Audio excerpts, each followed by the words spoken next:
आज मैं आपको 5 लर्निंग टिप्स के बारे में बताने वाला हूँ।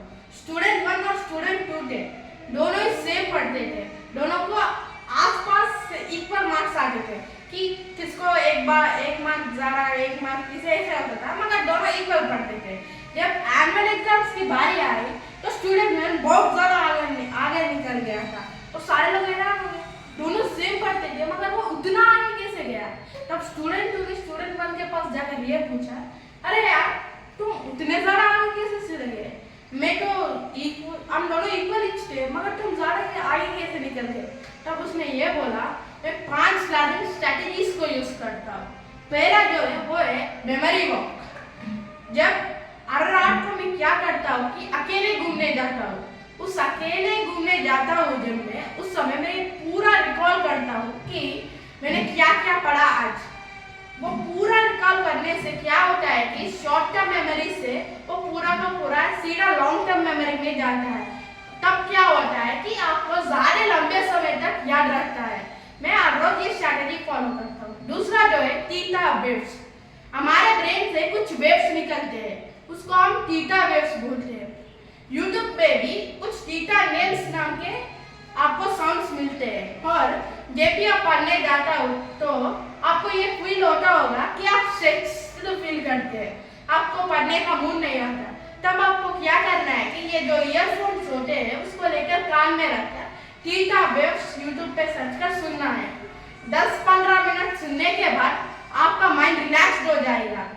ये जो आप थीटा वेव्स सुन रहे हैं उसकी और ब्रेन से जो निकलते हैं उसकी फ्रीक्वेंसी मैच हो जाएगी। इससे आप रिलैक्स भी फील करेंगे और पढ़ने में भी आपको कोई दिक्कत ही नहीं रहेगा। तीसरा जो है वो है लर्निंग स्ट्रैटेजी।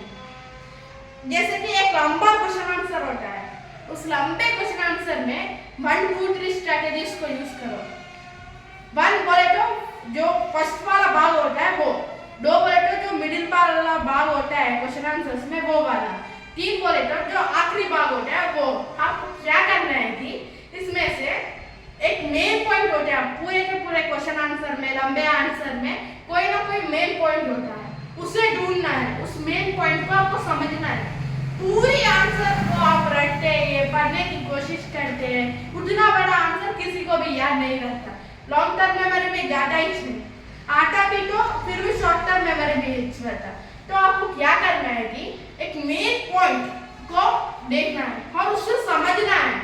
अगर आपको वो मेन पॉइंट समझ आ गया तो उसके पीछे और आगे आप खुद लिख सकते हैं, आपके ओन से, आपकी क्रिएटिविटी से आप खुद लिख सकते हैं, कोई प्रॉब्लम ही नहीं होता।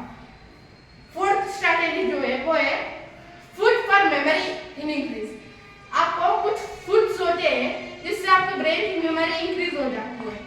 जो आपके माँ बाप होते हैं, बड़े लोग ये होते हैं ना, कोई लोग ये बोलते हैं कि बादाम खाकर एग्जाम में जा, मेमोरी इंक्रीज हो जाएगी। सच में बादाम खाने से मेमोरी इंक्रीज होता है? सही में भाई, बादाम खाने से मेमोरी इंक्रीज होता है। और वो ये जो डार्क चॉकलेट्स होते हैं ना, उसको खाने में भी आपकी मेमोरी इंक्रीज होती है। और जो मेमोरी इंक्रीज होती है, आप जब ये सारे फूड्स खाते हैं तो एग्जाम के टाइम में ना आप स्ट्रेस फील करते हैं। क्वेश्चन आंसर्स या फिर फॉर्मूलास, मैथ्स में प्रॉब्लम्स, फिजिक्स, ये सब देखकर आप स्ट्रेस फील करते हैं। तो आपको क्या होता है कि एक हार्मोन रिलीज होता है, एड्रेनलिन करके हार्मोन रिलीज होता है ब्रेन से, उससे आप स्ट्रेस फील करके आपको आंसर याद आ जाता है। उस जब वो हार्मोन रिलीज होता है आपको स्ट्रेस फील होता है और आपको आंसर याद आ जाता है। जब ये डार्क चॉकलेट्स, बादाम ये सब आप खाएंगे तो वो वाला हार्मोन ज़्यादा रिलीज होने लगेगा, इसलिए आपको आंसर बहुत ज़्यादा याद आएंगे। उसके बाद एक लर्निंग स्ट्रैटेजी है पढ़ने का। आपको सीधा याद रखना है तो आंसर क्या करें।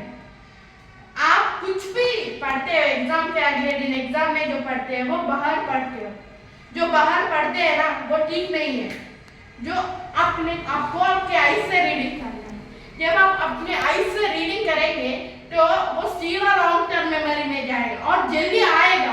कोई इतना बड़ा आंसर है, कोई फॉर्मूला इतने सारे हैं, आपको सिर्फ बाहर नहीं पढ़ना, बाहर पढ़ने से जल्दी याद नहीं रखते, अगर याद आ जाए तो भी शॉर्ट टर्म मेमोरी में जाते हैं। इसलिए आपको सिर्फ आईज से रीड करना है, तब आपका टाइम भी बचेगा और सारे क्वेश्चन आंसर्स, फॉर्मूलास ये सब भी आएंगे।